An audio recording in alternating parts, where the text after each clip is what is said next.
everybody, Richard with the Hunter-Gatherer Society, and I have decided to upgrade my foraging and fishing game a little bit with my ability to get out a little further onto the trails. I have been looking at e-bikes for a while now.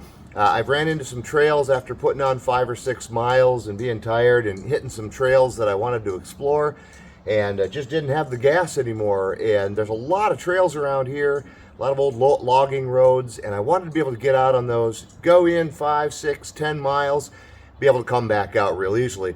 The other thing I wanted to be able to do is I wanted to be able to haul myself. I'm a big guy, I'm 6'2", I'm about 263 pounds, and I wanted to be able to haul myself plus my fishing and camping gear, so maybe 100 pounds worth of gear on the bike.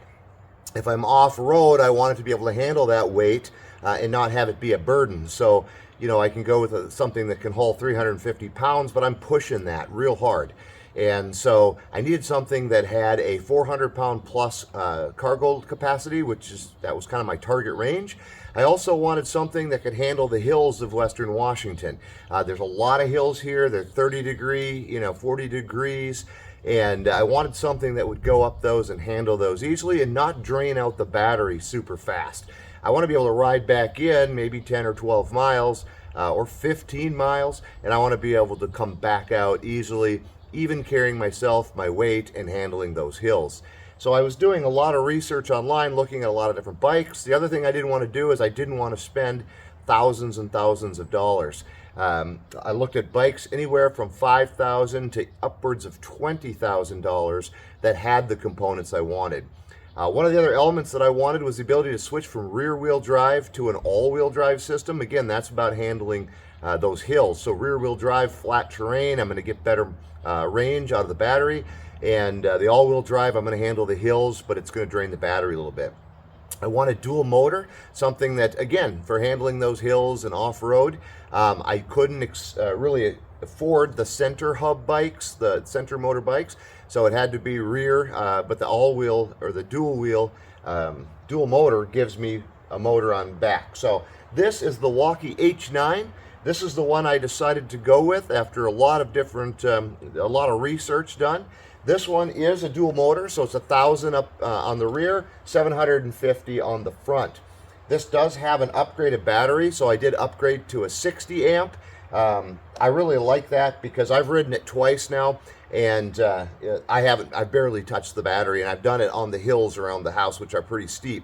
So I went on 2 rides, several miles, and I'm still at probably 87, 88% battery capacity, and that's pushing those hills, and at one point pushing 35, 36 miles an hour on the bike.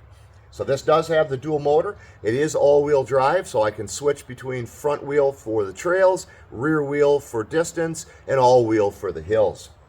Again, upgraded battery. It has a 400 pound plus cargo capacity, and it does have a rear rack on it that I'll be modifying so that I can carry my backpack and things like that. I want to be able to carry my tenting gear or my hammocking gear and fishing gear, whatever I want to bring out in the woods. It did come with a bag, and it came with dual mirrors. I only have one on it. I really don't want both on it, but I wanted one on it. Obviously, trail riding, see behind me, but also I mounted a GoPro mount on that as well.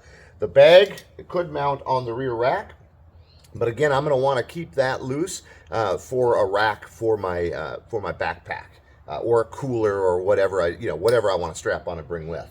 So it did come with a bag, so I mounted that on this front section here. So it's kind of, as I'm riding, I can access it. This also is a folding bike. So right here is a lever. It splits right here and will fold in half.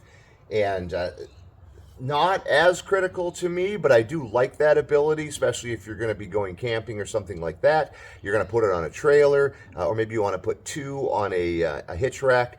It'll do that. This is a extremely heavy bike. A lot of the bikes I looked at were heavy. They were 70 to maybe 85 pounds, 90 pounds. This one actually weighs 140 pounds. It's a beast. The solid build on this center rack is like this.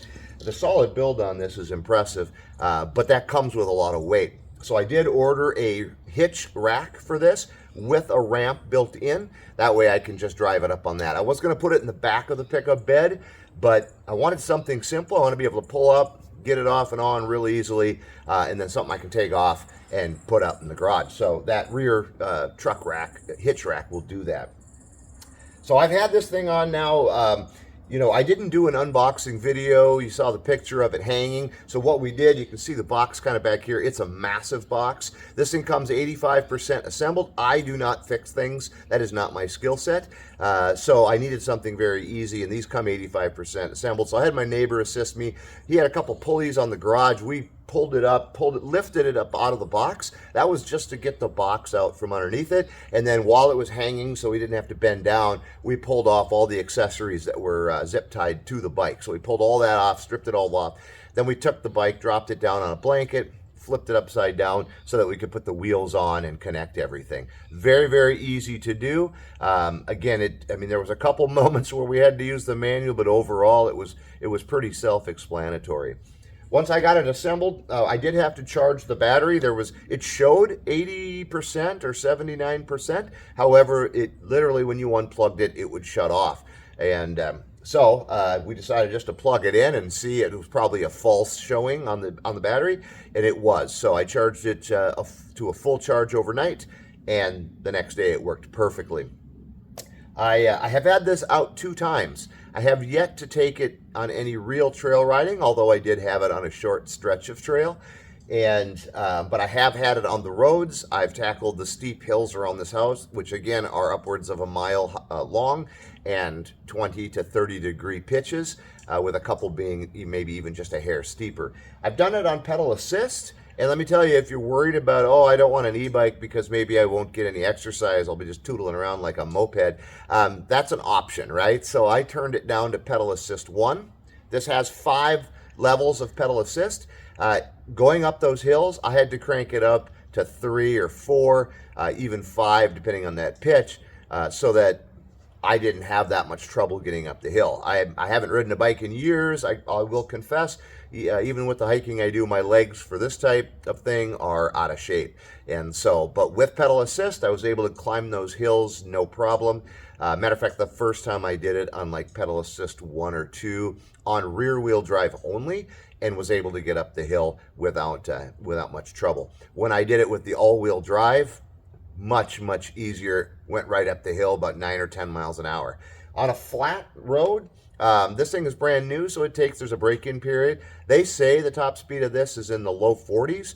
I have had it to about 35, 36 miles an hour with myself on it. And again, I'm a big guy. So, I mean, I know a lot of people are looking for high top speeds, but I'm telling you, 35 miles an hour on a bike, that's plenty fast. I mean, I don't even necessarily want to go that fast, right? And you're not going to do that on a trail. So it seems like you'd want to, but you're not, right? I've ridden 4-wheelers in the mountains of Alaska, and 35 miles at an average speed of 10 to 15 miles an hour because you're winding through trails and roots and rocks, and that's a day adventure. So this thing claims to have a 100-mile radius, maybe a little more.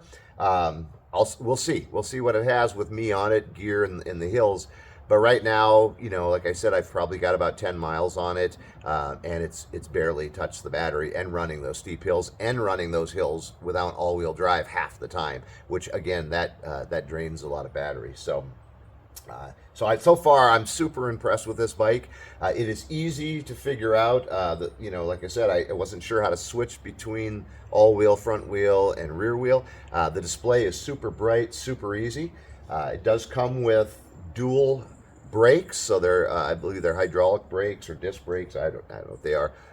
It comes with dual brakes, and it came out. I know that's one of the things I saw online, that you had to do some adjustments. We really didn't need to adjust them much. They were pretty much good out of the box. And it stops very, very well, even at those higher speeds, even going down those steeper pitches. So I'm super impressed with that braking power. Front and rear fenders, which is nice because it's not throwing mud up on the gear. And again, there's actually a handle right here, so when you fold it, you can lift it, which I really, really like. So this has got the Shimano, I believe it's a 7-speed shifter on it. Also has a super bright high beam. I used it the other night. I rode right before dark and kind of into dark. And it's got a great light on it, lights up really, really nice, and it's adjustable. So I really, really like that. So again, this is the Wuke H9, adjustable seats, adjustable handlebars. So far, I am super impressed with this bike, and I'm excited to get it out on some trails and see how this extends my range and get some mounts on it so that I can put my gear on it. So again, the Wuke H9, upgraded battery, super impressed with it. More videos to come.